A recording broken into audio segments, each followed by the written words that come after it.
que quando tem uma vaga disponível, LinkedIn, etc., Uhum. os homens, independente do que esteja descrito, ele se candidata.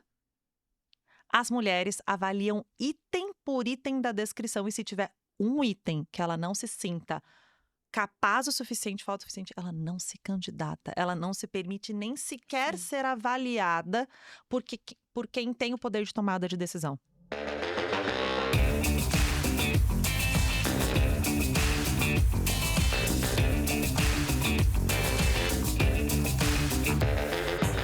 Bem-vindos ao Salto de Conhecimento, o podcast da Monkin Academy. E como a gente fala na Academy, o nosso foco é produzir capacitações que dão vontade de fazer. Então hoje a gente está aqui para fazer o salto de liderança feminina, falar um pouco desse curso que vem aí. E a nossa convidada é a Milena Lozano. Bem-vinda, Milena, tudo bem? Muito obrigada, é uma alegria estar aqui na Monkin, ainda mais nesse projeto novo da Academy. Vai ser super gostoso bater esse papo com você. Vai sim, a gente quer saber muito sobre a tua experiência, né, em liderança feminina. E acho que para começar, poderia contar um pouquinho da tua trajetória? Então tá, deixa eu contar um pouquinho dos bastidores dessa trajetória. Talvez poucas pessoas saibam, mas eu sou engenheira de formação. E eu comecei o processo de ser líder aos 21 anos. Legal. Então, eu saio da engenharia aos 21 anos, caio numa empresa com 600 homens, do qual apenas 12 eram mulheres. Caramba. Foi ali que eu comecei a perceber, de fato, o quanto, especialmente em áreas de STEM, que a gente fala, né, de engenharia, matemática, tecnologia, inovação, essa presença realmente não é tão representativa. Existiam poucas mulheres, mulheres na liderança, então, nem se fala. E esse foi o primeiro desafio enfrentado aos 21, mulher nova numa área predominantemente masculina. Só que mais interessante foi perceber que não era só nessa área. Depois eu acabo migrando, fazendo mestrado, doutorado, indo para a área de educação. Migro para um ecossistema muito mais feminino. Na educação, nós temos muito mais mulheres presentes, inclusive em cargos de liderança. Porém, como nós estávamos batendo um papo no sofá, antes da gente começar o nosso podcast oficial, nem sempre ter uma mulher num cargo de liderança significa ter uma liderança feminina. Então, realmente, nós passamos por muitos desafios, quer tenhamos pessoas em cargos específicos sendo mulheres, quer estejamos galgando um plano de carreira para chegar a essa liderança. Quando você fala isso, você diz no sentido de essa mulher já veio de outros contextos que levaram ela a não ser tanto uma representação feminina?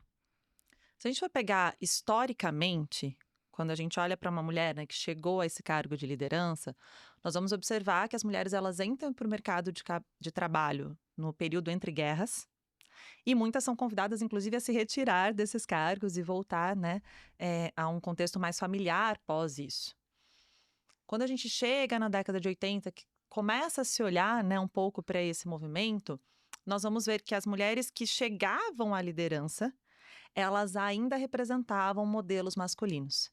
Entrando no que a gente chama de síndrome da abelha rainha. Não sei se você já ouviu falar sobre isso, mas é de fato aquele cargo que é como se fosse um prêmio, né? A abelha rainha, para que ela se torne a rainha da colmeia, ela acaba matando as que estão ao seu redor, Sim. né? Então, biologicamente, a gente já vê que até na natureza nós temos casos assim.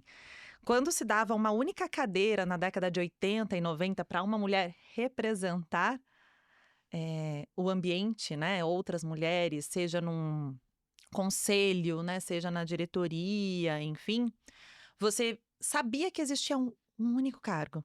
Então, eram como se todas as mulheres brigassem por aquele único cargo. E daí começou a existir dentro do ecossistema corporativo uma competição entre as mulheres para aquele único cargo. E não, de fato, um processo de eu vou me capacitar para ocupar qualquer um deles. Porque não Uhum. tem um cargo restrito só para mulheres, mas existe uma abertura na corporação para que a diversidade aconteça. É, e essa competição feminina, acho que em todas as áreas da vida, ela acaba sendo uma distração, né? Algo que nos atrasa e que está incorporado a esse patriarcado, né? Então, Sim, existe uma grande diferença, né, entre uma cultura do patriarcado de uma forma geral, mas também existe uma cultura interna, né? Eu brinco que o fato de ter uma mulher como líder Não significa que você tenha uma cultura colaborativa. Sim. Não significa que alguns princípios estejam lá. Por quê? Porque nós temos uma sociedade, um contexto no qual determinam algumas regras. E que bom que na nossa geração, né, no que a gente está vendo Sim. acontecer, especialmente na área de inovação, nós temos visto o quanto que isso está sendo desmistificado e quanto a cultura da colaboração tem surgido, né? E todos saem ganhando com relação a isso. E quais dados ou situações que você já viu, assim, te chamaram atenção para essa necessidade de ter mais mulheres em posição de liderança? Bom, para te responder sobre dados e números de como de fato tem um impacto, né, essa mulher na liderança, eu trouxe aqui uma colinha Boa. para olhar para alguns números, porque nós temos métricas muito interessantes para trazer.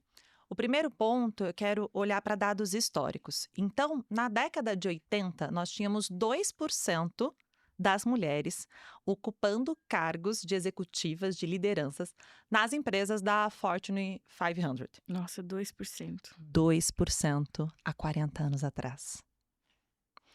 Quando a gente chega nos anos 2000, isso já começa a mudar e a gente muda para 11%. Então, 11% dos executivos, né, ou das executivas que estavam à frente dessas empresas já são mulheres. Então, a gente sai de 2 para 11 em 20 anos. Agora, né, quando a gente fez a última pesquisa, em 2020, nós já subimos para 30%. O que isso reflete? Que ainda há muito a ser feito, mas nos 40 anos nós subimos de 2% para 30%. Ok, Mi, e o que isso impacta no dia a dia das empresas? Pesquisas revelam que empresas que investem em diversidade e, de fato, nesse empoderamento da mulher, para que nós tenhamos uma liderança mais horizontalizada, colaborativa e participativa, né, agregando os atributos de uma mulher nesse caso, nós vamos verificar que nós temos um aumento de 47% da produtividade dessas empresas e na área de inovação isso supera os 60%. Ou seja, quando eu invisto em diversidade, enquanto eu invisto em, de fato, trazer a mulher para sentar de igual para igual nessa mesa, nós temos um acréscimo de produtividade, inovação, colaboração e horizontalidade nas empresas. Isso é sensacional. É, a gente se assusta com alguns números, outros trazem esperança. Mas como que você vê essa produtividade? Até pensando no sentido de que nós mulheres somos cíclicas, né? E a gente tem uma forma diferente, assim, até fisiológica de estar no nosso estado emocional. Então, às vezes eu tô mais introspectiva, às vezes eu tô um pouco mais expansiva, mais assertiva, o que muitas vezes é visto como uma arrogância, enfim. Então, assim, essa produtividade, ela é diferente do que é para os homens. Não significa que é melhor ou pior, mas ela é diferente. Então, como que você vê hoje nas empresas, assim, esse comportamento e até esse entendimento, tanto das mulheres quanto do geral, assim, de outras pessoas, dessa produtividade? Bom, para falar de produtividade, eu acredito que um dos pontos interessantes da gente pautar essa resposta é pensar em indicadores e resultado. Quando eu falo, olha, essa equipe ela é produtiva ou ela é improdutiva, ou essa equipe bateu a meta ou não bateu a meta, eu tenho que me pautar em indicadores e resultados. Ou seja, o simples fato de eu começar a trabalhar métricas e métodos já corrobora para a gente verificar o quanto que independe do gênero, mas muito mais das capabilities. Esse é o primeiro ponto. Muitas empresas têm uma falsa percepção de produtividade exatamente por não trabalhar indicadores, métricas e métodos. Esse é o primeiro ponto. Segundo ponto, quando eu estou trabalhando métricas, métodos e indicadores, eu vou ter metas. E metas, a gente diz que é o contorno masculino e ele é muito bem-vindo. Você tem aquele relatório para entregar até aquela data, você tem aquela apresentação para o cliente até essa data, e isso é muito bem visto. O contorno do masculino é muito importante. E nos fez chegar, enquanto sociedade, até aqui. Então, não Uhum. é sobre desonrar o que nos trouxe até aqui. Nesse caso, a gente fala de feminino e masculino como arquétipos, como Como símbolos? arquétipos, como energias, né? E isso indifere, inclusive, do seu gênero, Sim. certo? Como energia. Incluindo aqui qualquer que seja a sua denominação sexual, tá? Quando a gente olha para isso, a gente vai falar, tá, e o feminino? Como que ele entra para jogo? Quando eu respeito os meus ciclos agora biológicos como mulher, ou quando eu respeito as minhas ondas emocionais, qualquer que seja o meu gênero, eu vou perceber que eu não sou um ser linear. Eu não sou um ser linear. Eu sou um ser cíclico. E observa, você não está todos os dias motivado. Você não Não. está todos os dias acordando em plena segunda-feira feliz para entregar aquele relatório. Nós somos seres cíclicos. Ok, eu sabendo que eu sou cíclica, eu posso trazer para jogo o melhor disso. Ou seja, em dias em que eu estou mais expansiva, quer seja biologicamente, porque eu estou no meu ciclo hormonal mais expansiva, o quanto que eu posso colocar de gás a favor disso. Uhum. E quando eu estou introspectiva, o quanto eu posso aprofundar em saber aquilo que eu sei.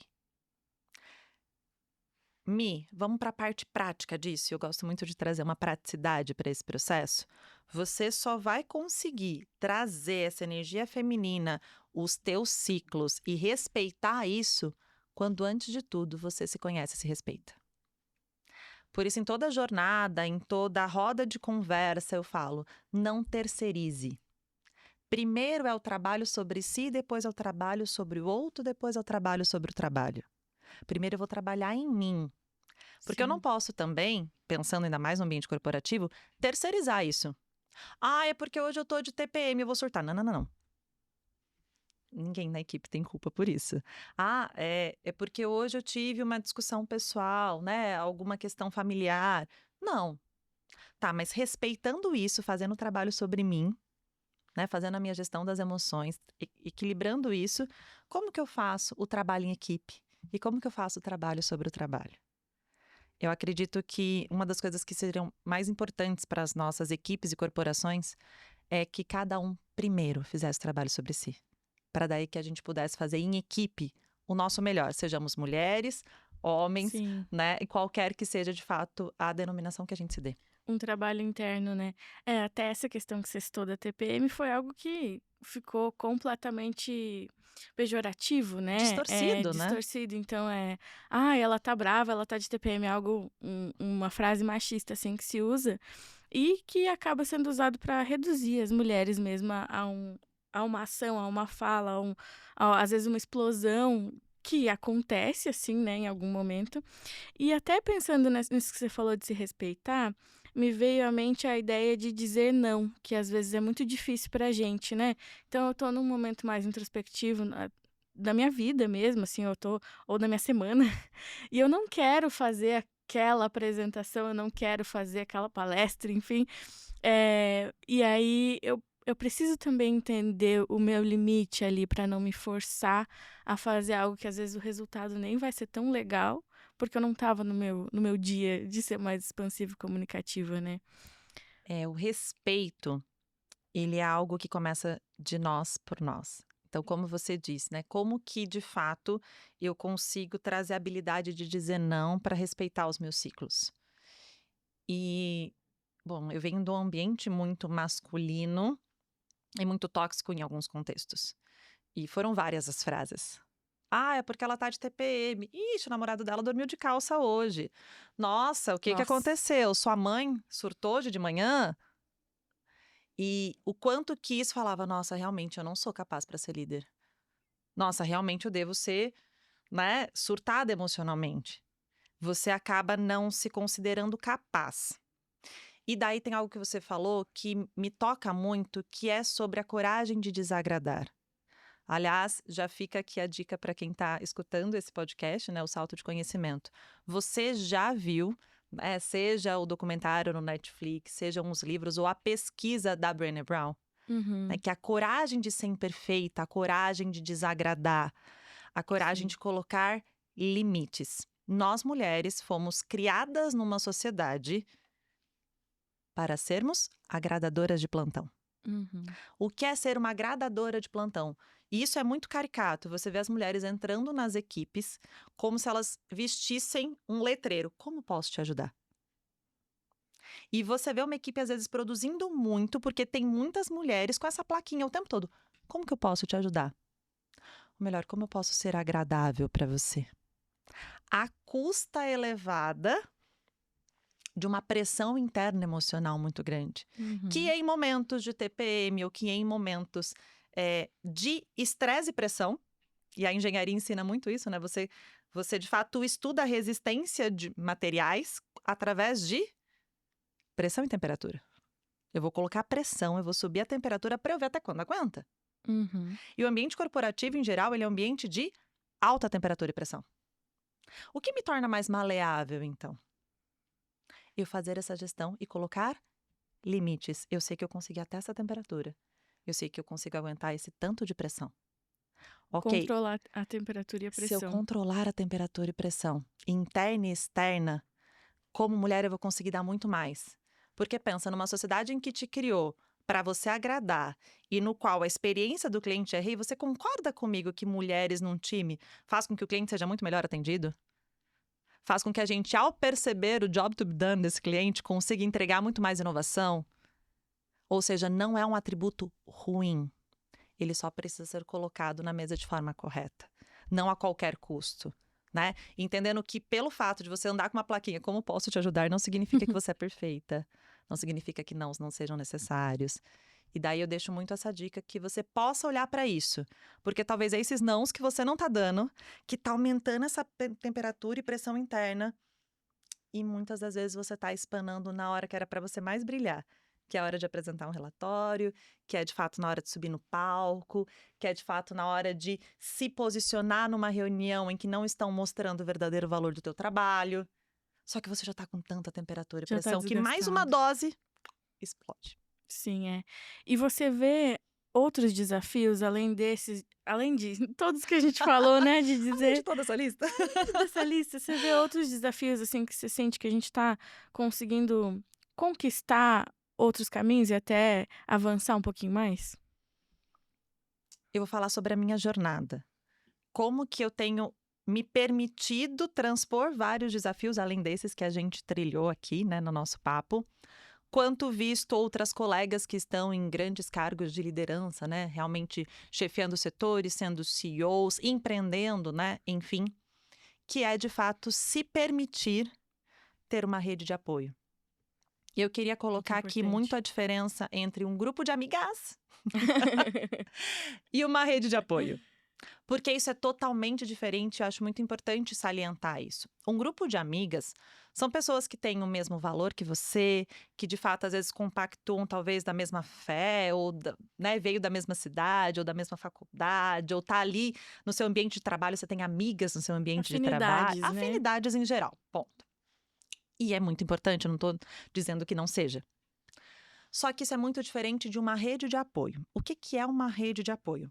Uma rede de apoio é a reunião, ou seja, um grupo de pessoas que estão em busca do mesmo objetivo e decidem se apoiar. E daí eu te pergunto: você tem mulheres que estão buscando o mesmo plano de carreira com você para você trocar de igual para igual?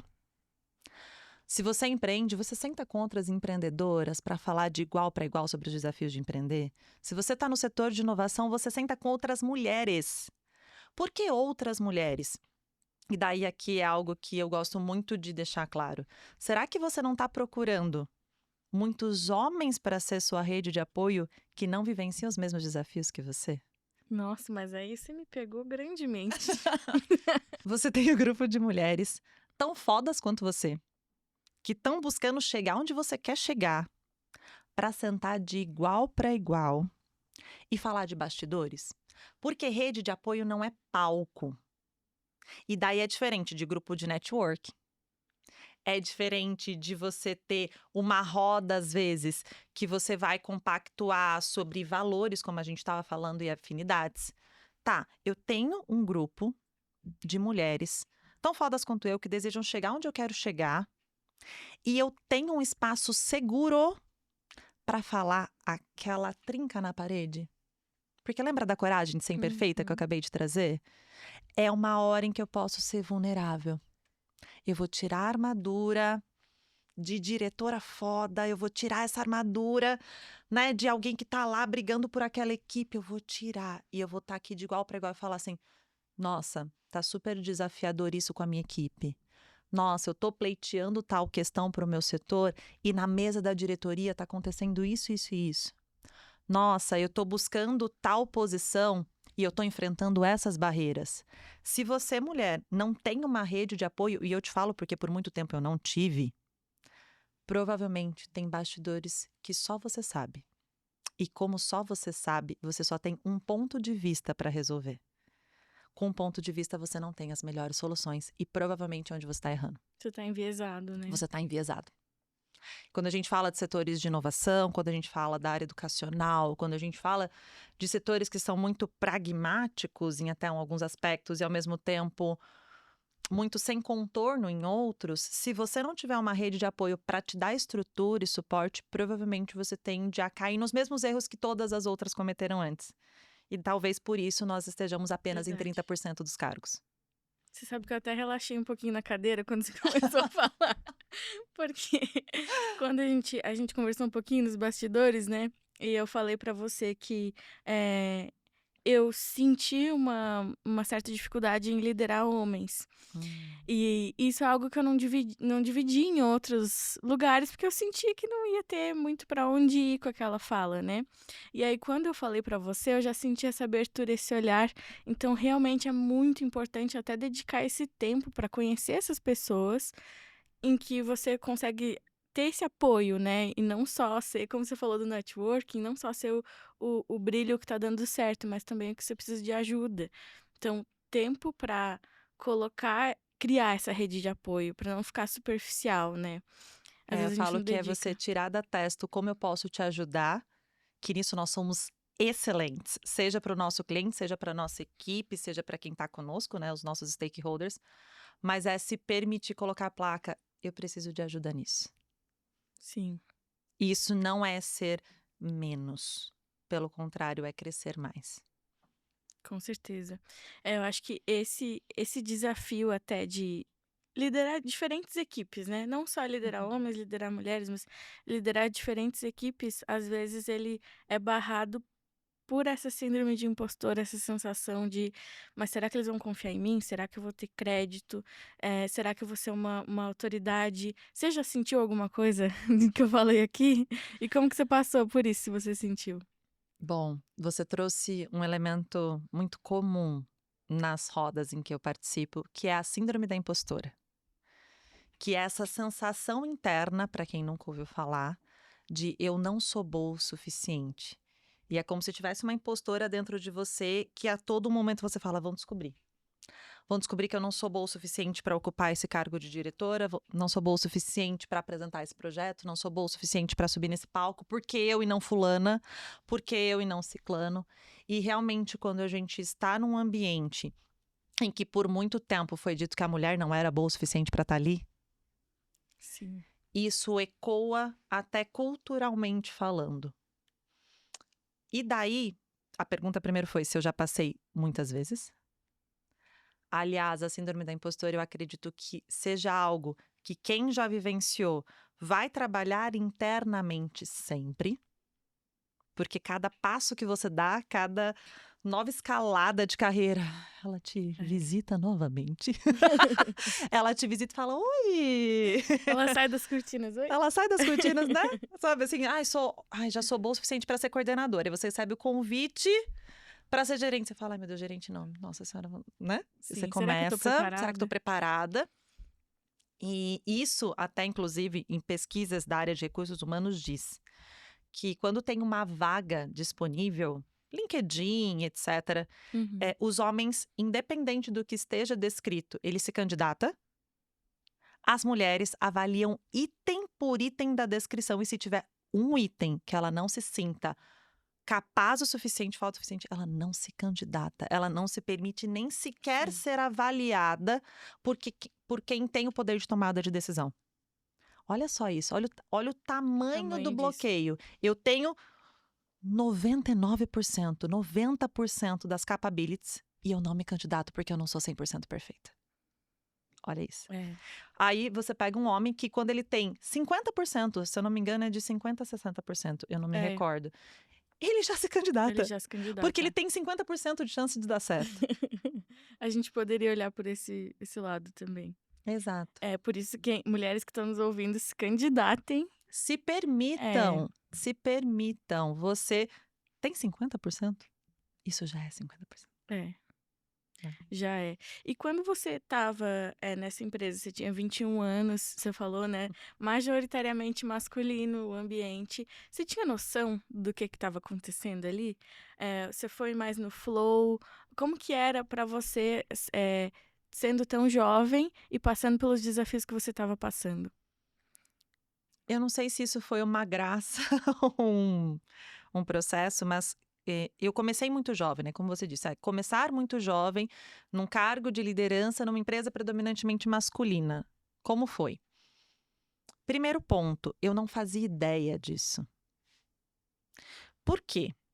Apesar de fazer engenharia e do curso, de certa forma, já ser Sim. predominantemente, eu tive a graça, talvez, de ter tido bons exemplos enquanto faculdade com relação a isso. Eu não tinha sofrido tanta pressão na graduação. E eu gosto de competição, então estava tudo bem na graduação. Quando eu cheguei no mercado, eu percebi que o jogo era outro. Não bastava eu ser boa tecnicamente. Então, aos 21 anos, eu era muito boa tecnicamente. E, aliás, esse é um estudo que diz muito, né? Uma mulher, para que ela galgue passos, ela instintivamente sabe que ela precisa ser melhor do que a média. Então, eu sempre fui melhor do que a média no colégio, sempre fui melhor do que a média na graduação, enfim, fui para fora do país com bolsa.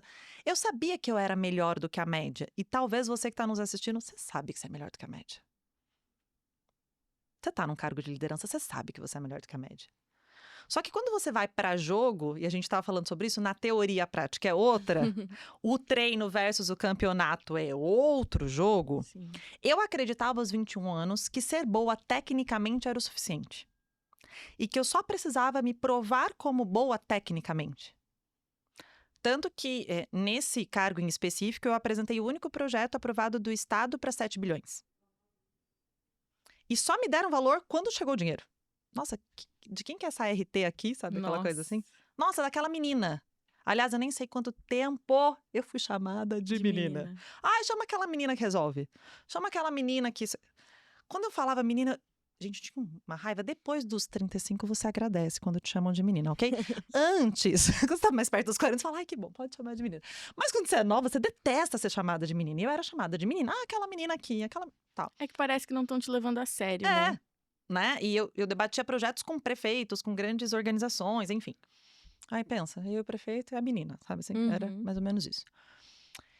E daí, quando eu fui para campo e eu vi que ser técnica não bastava, porque eu não era ouvida. Uhum.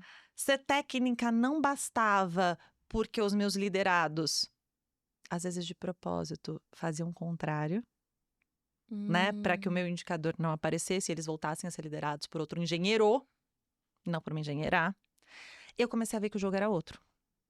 Eu comecei a ver que o jogo era outro. E eu me recordo, e daí a importância de sentar nas mesas certas, de chegar.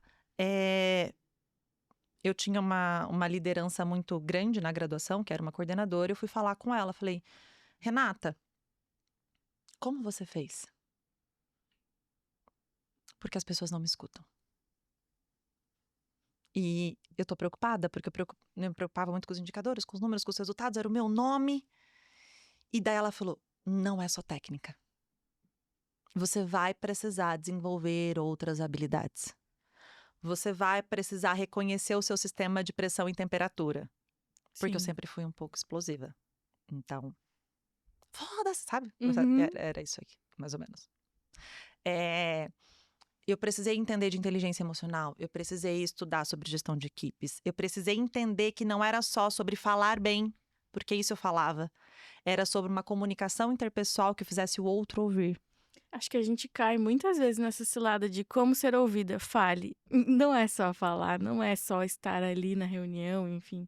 E você começa a aprender sobre escutativa, você começa a adquirir outras habilidades que não te ensinam, mas que são extremamente necessárias. Habilidade de negociação, de gestão de conflitos. Então, essas outras capabilities, eu fui correr atrás. Falei, tá, entendi. Não é só uma especialização que eu preciso fazer. Não é só um mestrado. não é só ser muito boa tecnicamente. Talvez se eu for muito boa tecnicamente até me blinde. Sim. É bom eu trabalhar equiparadamente as outras Hum. habilidades sociais. E você sente que quando você estava fazendo isso, você já estava planejando sua carreira de liderança? Interessante a sua pergunta, né? E daí eu até gostaria de jogar essa pergunta para as ouvintes. Vocês sonharam em ser líderes? Tinha isso na sua escola? Ai, deixa eu ser líder. Raramente você vai escutar uma mulher dizendo que o sonho dela era ser líder. Eu não sonhava em ser líder. Eu automaticamente era colocada em cargos de liderança por ser muito resolutiva. Então, eu vou colocar a Milena nesse projeto porque ela vai resolver. Uhum. Né? E por ter uma habilidade técnica boa, isso acabava acontecendo. Mas se você me perguntar, nossa, Mi, você sonhava em ser diretora, em ser gestora, em ter a tua própria empresa? Não. Eu tinha uma preocupação em ser boa naquilo que eu fizesse. Sim. Mas eu não sei se eu me sentia capaz De se ver lá, de né? me ver lá. Até porque eu tinha visto muito poucas.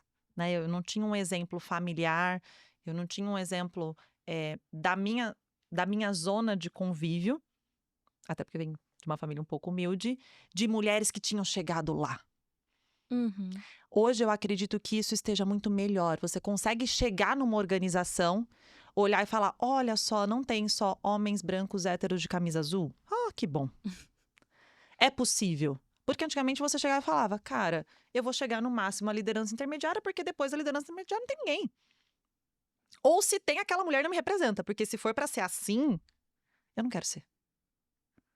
Sim, Entende? entendo. As poucas que eu tinha conhecido até os meus 30, sendo muito sincera, eu falar: tá, se esse é o preço pra se pagar, também não quero.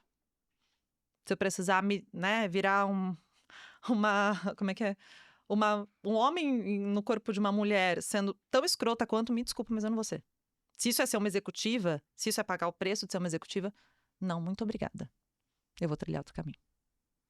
A gente estava falando até 1980, 2% de mulheres na liderança, então em 40 anos aí é pouco tempo de referência para a gente ter, né, mulheres para se inspirar, assim. Claro que a gente tem inúmeras na história, mas no dia a dia mesmo, assim, volume. A gente não tá falando só de uma para uau, que bom que chegou lá. Vamos chegar todo mundo, sabe? É difícil às vezes não ter tanto esse olhar, mas acho que você construiu muito bem a tua carreira nessa, mesmo sem saber, mesmo sem essas referências. E hoje você se vê como uma referência também para outras mulheres que estão aí começando, querendo ser líderes. Às vezes já tem mulheres também pensando nisso agora. Você falando, né, sobre liderança, se eu me considero uma liderança feminina, eu acredito que eu comecei a me enxergar como. E vou te explicar por quê. E acredito que seja um dado muito interessante de trazer. Eu empreendo há 13 anos. Mi, por que você empreende? Pelo mesmo motivo que muitas mulheres escolheram empreender, seja como carreira principal ou coadjuvante, né? Plano A ou plano B. Uhum. Porque quando uma mulher se torna mãe, porque quando uma mulher tem um desafio familiar, porque quando outros indicadores são colocados na mesa, nem todas as organizações têm um plano de carreira que comporte. Nem todas as profissões se adequam a uma nova realidade. Uhum. Né? Se fala muito sobre construir um novo país ou se construir uma nova sociedade, e isso passa por fatores familiares. E eu já vi, de fato, muitas mulheres que em momentos delicados, né? Porque ela é o como posso te ajudar da família ou como Uhum. posso te ajudar para os filhos, se verem em momentos de escolha. Eu escolho o próximo passo a custo de quê? Eu permaneço nessa empresa a custo de quê? Eu faço o quê? Eu acabei escolhendo alguns caminhos empreendedores por ter vivenciado esses momentos. E hoje eu vejo muito quanto esse comportamento empreendedor, seja através de um CNPJ, ou seja através de você tomar posse da sua carreira e não mais ser uma carreira da empresa. Né? Aliás, eu falo isso muito para quem eu atendo, né? A tua carreira é tua ou da empresa que você está? Você tem Sim. uma visão empreendedora para com a sua vida, tu tem um projeto de vida para além do projeto que a empresa estipulou para você? Porque talvez você esteja em uma que não se adeque. Mas existem 7 bilhões de pessoas no planeta e quantas empresas disponíveis? Né? Se nós estamos falando aqui que 30% delas têm executivas, poxa, então existe 30%. Né, de empresas que valorizam, que entendem a diferença na hora de uma maternidade, ou na hora de um luto, ou na hora, né, de uma demanda Sim. específica. E daí, neste caso, olhando para isso, entendendo essa trajetória, eu comecei a me reconhecer como alguém que outras mulheres perguntavam: como você fez? Uhum. Como você fez quando você era a única rede de apoio para cuidar do teu pai com câncer? Como que você fez quando você era a única rede de apoio disso? Como que você fez?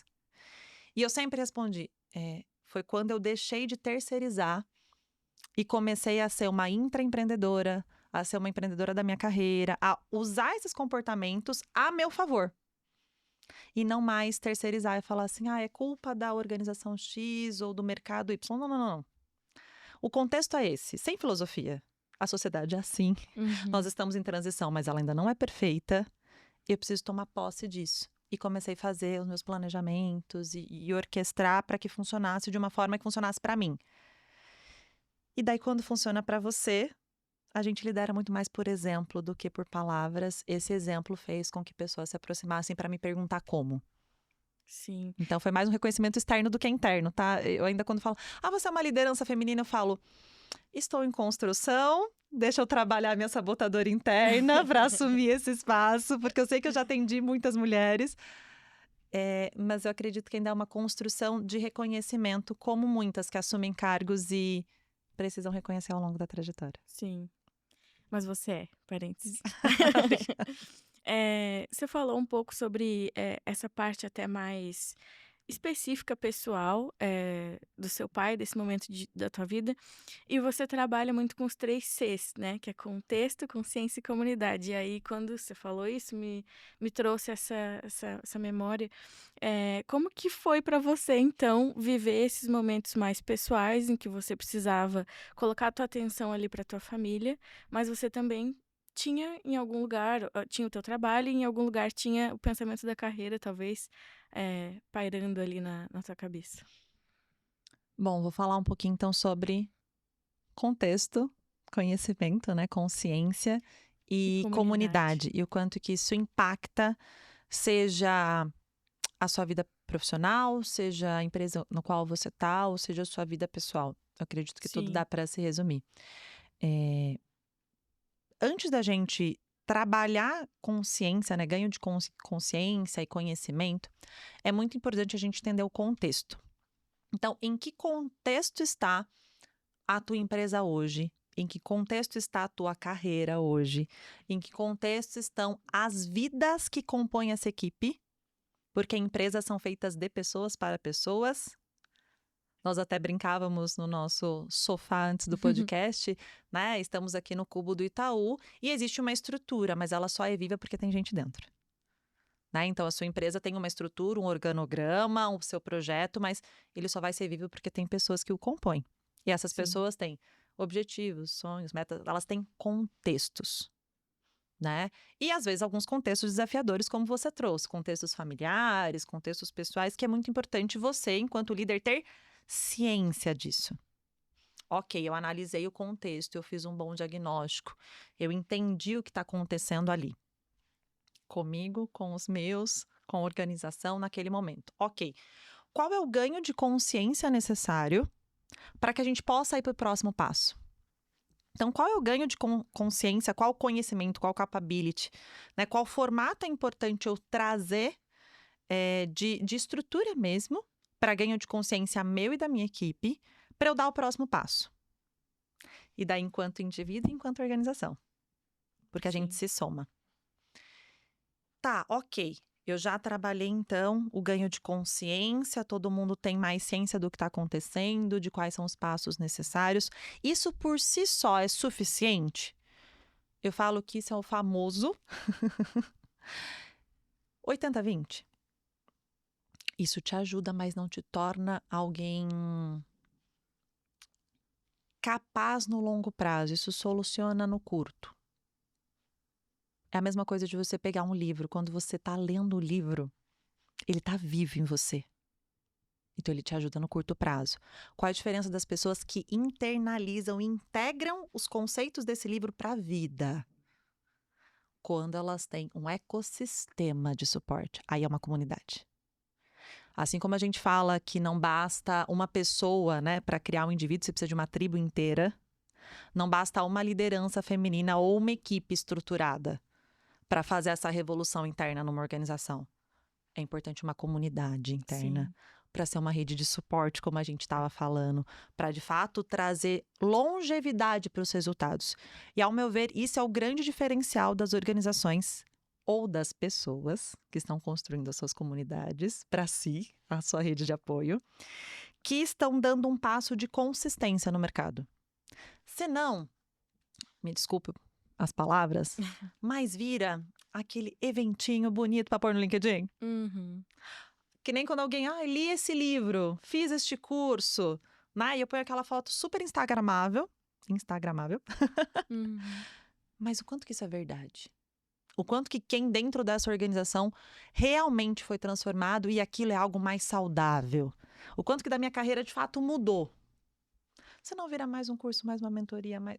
Entende que não integra? Sim. E quando a gente fala de comunidade, também é importante entender quem está ao seu redor, né? O que essas pessoas estão fazendo. Eu estava até pensando num exemplo de uma banda, assim mesmo, né? Se eu sou um ótimo guitarrista, mas eu não tô olhando ao redor, às vezes aconteceu alguma coisa, eu vou ficar fora do ritmo, assim. Então, eu acho que às vezes a gente para de olhar e fica muito focado em si, mas é muito importante trocar, ouvir, entender com quem tá ao nosso redor, né, também. Sim, a harmonia vem da banda toda, né? Vem da banda toda. A gente falou muito sobre vários tipos de times, e aí de mulheres, de homens, enfim.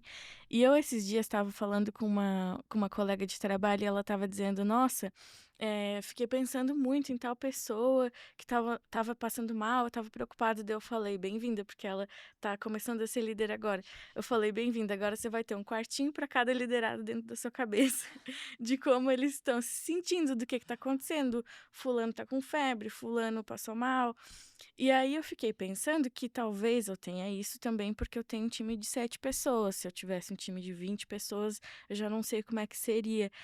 E tem essa preocupação, né, com o indivíduo, né? Como a pessoa tá nos bastidores ali, o CPF além do CNPJ. Então, eu queria saber como que é pra você liderar pessoas e ter esses quartinhos na tua cabeça, assim, flutuando, ou se você não tem, como que é essa experiência? Bom, esse conceito de como ter esses quartinhos, né, de cada liderado na sua mente, como lidar com isso, eu aprendi muito em gestão de projetos, né? Eu fui PMO por muito tempo e dentro do conceito de gestão de projetos, a gente aprende que você é uma boa líder até 9 pessoas, como se fosse o time dos 10. Entendi. A partir daí, é importante existir o que a gente chama de liderança intermediária. Porque existe de fato uma capacidade de suporte limite de cada ser humano para ter essas caixinhas na nossa cabeça de preocupação, de Sim. gestão e de cuidado, né, para que seja uma gestão eficiente. Então, em gestão de projetos, a gente aprende que a nossa capacidade de suporte vai, né, de 9, e a gente sabe que em fase de transição, às vezes você ainda não tem uma liderança intermediária, você está contratando e mais pessoas estão chegando, e ok. Mas um ecossistema saudável, ele vai ter dentro da gestão de projetos de 9 com o líder, 9 com o líder, 9 com o líder, e depois a Uhum. gente encadeando isso. Tá, mas para além disso, como olhar para os indivíduos? Uhum. Agora, pensando em gestão de equipes de uma forma geral. E daí uma liderança feminina, né? De fato, trazendo esse tom para essa equipe. Eu aprendi muito cedo que se eu de fato desejo ser líder, ou se eu fui colocada neste cargo, eu sou a primeira a servir. E às vezes eu vejo nas organizações as pessoas não entendendo isso. Então, se você está num cargo de liderança, você é a que mais vai servir, porque você está ali para servir os 9 e a quem está acima de você para reportar. Uhum. Então, pensa, eu estou aqui para servir e aqui para reportar. Entende? Ok. Se eu estou aqui para reportar os desafios, como que eu me comporto como uma liderança intermediária, se eu não sou ainda uma diretora, por exemplo. E é importante eu saber o que eu filtro, como eu filtro, porque senão você não precisaria estar ali. Se fosse para chegar todas as buchas, não era para Sim. tu estar ali. E outra coisa, como que eu sirvo? E servir precisa ter contorno. Porque se eu estou ali para ser uma líder e servir, eu não estou ali para ser amiga necessariamente. Uhum. E eu acho que essa é uma linha muito tênue de eu compreender como ser humana, servir a você como liderado, te dar suporte para o que você precisa fazer de acordo com o seu nível de maturidade para executar aquilo que necessita ser executado, compreender os seus desafios como CPF, que você Uhum. disse que realmente aquele pode ser um dia ruim, uma semana ruim ou algo de imprevisto ter acontecido, porém entendendo que nós estamos ali como equipe. Entende? E isso vai partir muito de como você olha para você com relação a isso. E eu falo que é o sentar na cadeira da adulta. Fala assim, opa, a adulta vai precisar sentar aqui porque a Milena não tá com vontade de fazer. Mas a Milena combinou que faria. Né? Poxa, agora eu vou sentar na cadeira de adulta para dar um feedback. Porque o meu colaborador disse que iria fazer e também não fez. Então, se a Sim. gente não trouxer de fato um olhar humano, mas também um olhar corporativo, a gente tende a cair não em uma rede de apoio para o nosso colaborador, mas em uma amiga. E daí começam a ter a maioria dos conflitos. Eu vou dar aqui um exemplo bem rápido, só para ilustrar. Eu fui contratada uma vez para dar suporte para uma equipe que eram 30 mulheres. Dessas 30 mulheres, 27 tinham determinado perfil comportamental e as outras 3 não. E quando a gente foi fazer o contexto do diagnóstico do porquê estava caótico, era uma equipe que performava muito bem e de repente estava assim, tiro, porrada e bomba, Uhum. o problema era um bolo de cenoura. Você fala, você tá de Como brincadeira. assim? Você foi contratada, paga, para resolver um problema de um bolo de cenoura? Eu vou falar, pois é, e muito bem paga. Ainda bem, graças a Deus. Mi, qual que era o contexto do bolo de cenoura, né? Como elas estavam nesse ecossistema de amigas que trabalham juntas e não de uma equipe alinhada, né? Com a liderança muito bem colocada como uma rede de apoio, mas não como alguém para ser a tua mãe na organização, ou a tua melhor amiga, ou qualquer Uhum. denominação que tenha acontecido, se começou a existir um conflito sobre o café da manhã. E Caramba. uma das meninas que era super desligada decidiu levar um bolo de cenoura no dia que uma dessas líderes, que não tinha uma boa comunicação com ela, faltou por conta do filho. No dia seguinte, essa líder chegou, super esperando que todo mundo ia falar: nossa, foi super difícil ontem porque você não veio. Falaram Tava do todo bolo. mundo falando do bolo de cenoura. Você fala, Mi, é brincadeira isso? Eu falo, cara, não é Não brincadeira. é. Se você não deixar muito claro o papel das relações, se você não trouxer muito contorno para isso, você tende a corroborar pelo fato de muitas de nós mulheres ainda não estarmos em postos que poderíamos estar, porque você não compreendeu a diferença entre ser uma liderança de servir e ser uma amiga. Entende? É. Eu acho que a função desses papéis, ela é muito clara, como faz diferença, mas às vezes a gente se perde no dia a dia mesmo, né? Nas situações que acontecem. Então, a gente, às vezes, tem muita empatia, se emociona, enfim, mas é bom voltar para o eixo, até dá para ter o pensamento assim: eu não vou para o parque com um vestido de casamento, sabe? Ao mesmo tempo, eu não vou de short e regata num casamento. Então, eu acho que é entender mais ali a persona que você está atuando sendo naquele determinado lugar, né. Eu tive esse problema também de me colocar muito como amiga, acho que também por ser muito jovem, assim, então nas relações acabar estando muito para esse lado de amiga, mas aí eu fui entendendo que a empatia e a suavidade, a sensibilidade, elas também estavam ligadas à liderança. e que eu poderia ser assertiva e ter os momentos em que eu sou mais empática. Então, acho que é quase que uma onda, assim, né, de ir sentindo, como você falou, não é linear. A gente vai entendendo cada situação. É dosar. É dosar, É dosar, como você bem disse. Poxa, hoje é o dia de eu vestir blazer. Exato. Hoje é o dia de eu vestir esse chinelo aqui. E tá tudo bem. Você não deixa de ser você, mas você traz o contorno necessário. E isso é muito importante, ficar claro. Não sei fazer isso. Como que eu trago o contorno? Se capacite para isso. Você Sim. pode, muitas das vezes, travar na sua liderança por não olhar para isso. E falando sobre essa imagem que a gente passa para as pessoas, também queria que você comentasse um pouquinho da importância de uma imagem pessoal, de uma marca pessoal. Como que a gente faz isso? Bom, falar de marca pessoal é algo que me toca num espaço muito especial e, ao meu ver, esse é um conteúdo que toda mulher deveria trabalhar. E vou te explicar o porquê. Como a gente falou, né? Eu vou vestir esse blazer, né? Uhum. Para de fato esse tipo de situação e aquele chinelo para outra ou aquele vestido para outra. A gente precisa compreender que a gente se leva para todos os lugares que a gente vai. Ou seja, você leva a tua marca pessoal para onde você for. Você vai falar assim, mas eu não fiz uma gestão da minha marca. Como assim?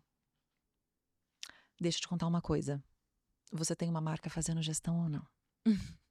Porque a forma como você faz, só você faz. Né? A forma que a Milena faz é a forma que só a Milena faz. E as pessoas te compram antes de comprar uma ideia. As pessoas te compram antes de comprar o seu projeto. As pessoas te compram antes de comprar o planejamento estratégico que você fez para o próximo ano. Só que elas não te compram um dia. Naquele dia que você está ótima para apresentar esse relatório ou esse planejamento. Elas te compram todos os dias. Tá, se elas me compram todos os dias, como eu faço a gestão disso? E daí eu aprendi na minha trajetória que esse era um lugar que eu tinha total autonomia de gerenciar, independente do diretor que eu tinha acima de mim ou da empresa que eu estivesse. E foi a grande virada de chave. E é muito engraçado você perguntar isso, porque muitas amigas minhas falavam: Meu Deus, Milena, você é muito blogueirinha, pelo amor de Deus. Nossa, eu não acredito que você está tirando mais uma foto. E eu sempre fiz muita questão disso, porque eu entendi que, assim como na década de 80 e 90 tinha a voz as emissoras de TV e todos eram influenciados pelos que elas vendiam, hoje todos nós temos um microfone na palma da nossa mão. Sim. E se eu quisesse ter voz em ambientes em que não era muito comum uma mulher ter voz, uma mulher nova, né, Uhum. em determinados cargos, que aqui dentro do meu perfil pessoal ou dentro da minha marca eu podia me posicionar. Eu podia chegar, eu lembro muito disso, né, de um grande chefe meu, grande líder, Fernando Luizari. Ele falava: Menina, você é uma estagiária, mas você está se posicionando como diretora. E eu me posicionava como uma diretora desde estagiária, né? Tanto que termino a graduação e sou uma das poucas já contratadas. Se pergunta você que está nos escutando, como você se posiciona? Você se veste como uma líder?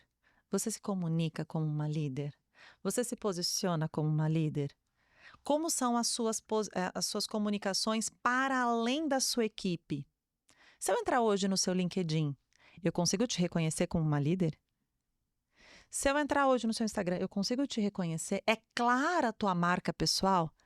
É claro o valor que você leva para minha empresa, para minha equipe ou para mim, enquanto indivíduo, de te contratar, de te ter no meu time? Eu vou contar uma coisa para vocês. Eu estou sentada nessa mesa, aqui na Monken, por trabalhar a minha marca. Teoricamente, poderiam ter N outras mulheres a sentar nessa mesa. Muitas que eu admiro, por sinal, dentro das instituições pelas quais eu passei. Mas conversando muito, né, com várias pessoas que estão no ecossistema de inovação, poucas pessoas se posicionam por medo de se posicionar. E daí, por medo de se posicionar, poucas mulheres se posicionam. Isso já é um posicionamento. E isso já é um posicionamento. Olha quantas marcas pessoais femininas estão fragilizadas por você não se posicionar. Então, marca pessoal, ao meu ver, foi o grande divisor de águas da minha vida, da minha carreira, a hora que eu entendi o poder que tinha a minha voz, se eu desse voz para ela, mesmo que ninguém na organização desse. Porque alguns canais eu Sim. tinha total autonomia. E hoje a gente tem. Hoje você não precisa esperar um convite do Silvio Santos, que nem mais tá vivo, para tu falar. Exato. Né? Então é possível você ter você trazer o seu tom e mostrar, inclusive para fora da corporação, o quanto que você é útil. Isso numa transição de carreira, isso no momento de decisão, isso na hora de empreender, é assim, ouro. Ouro mesmo. E acho que isso não é nem para ser algo assustador, assim, de, ai, agora eu vou ter que fazer tal coisa. Mas para você ser você, mas ter essa visão.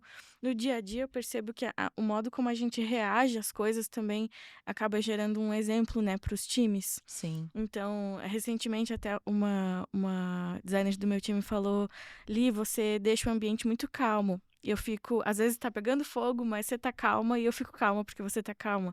Então, eu acho que isso também tem muito a ver, essa parte do exemplo, de como a gente reflete para os outros que estão no nosso time também, né?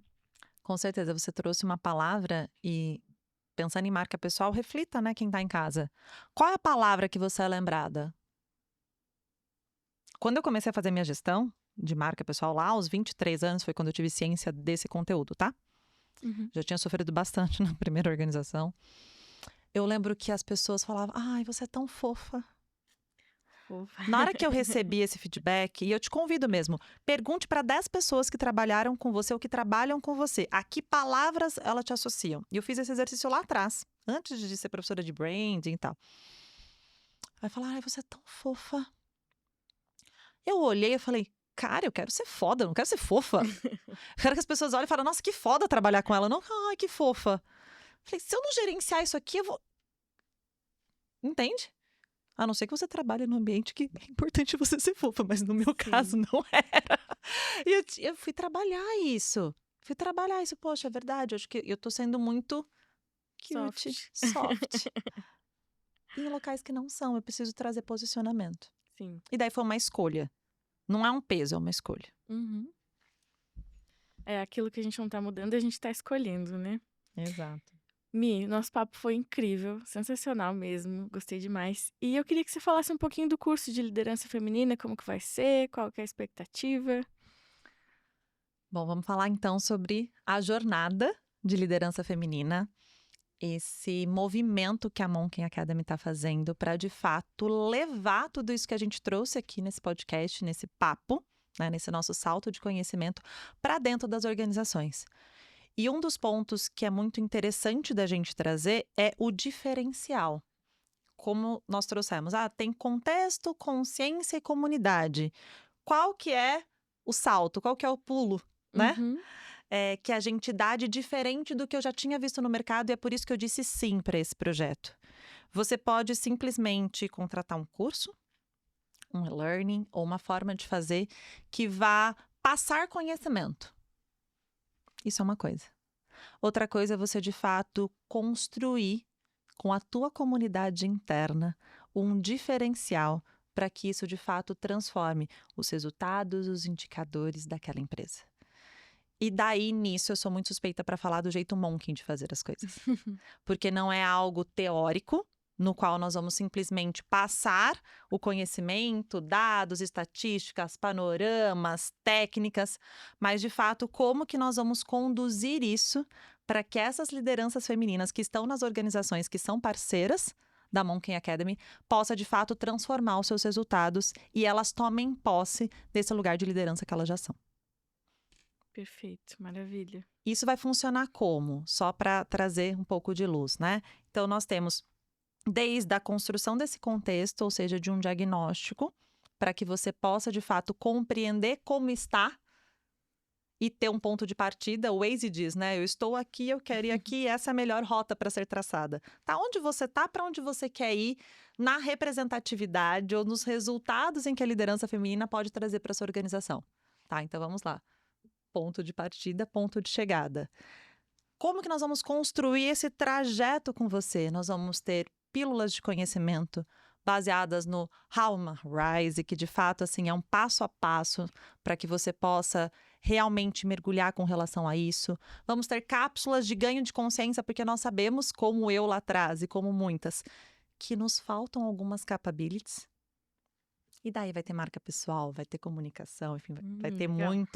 muita bagagem, inclusive, sobre o panorama, né, o diferencial da mulher nesse mercado. E rodas de conversa para que a gente possa criar essa rede de apoio interna e possa fortalecer esse processo de galgada de carreira dentro das organizações. Sim. É lógico que com o jeito Monk vai ter também Media Day, vai ter relatório de indicadores, nós vamos ter muitas coisas que são exclusivas, porque cada projeto é único e nós vamos costurar ele especificamente para você. Sim. Eu tenho certeza que vai ser incrível, tô ansiosa já. Acho que vai ser um ponto de partida para uma mudança muito positiva. Quero te agradecer quem tá ouvindo também. Muito obrigada. Gente, até o próximo salto. Tchau.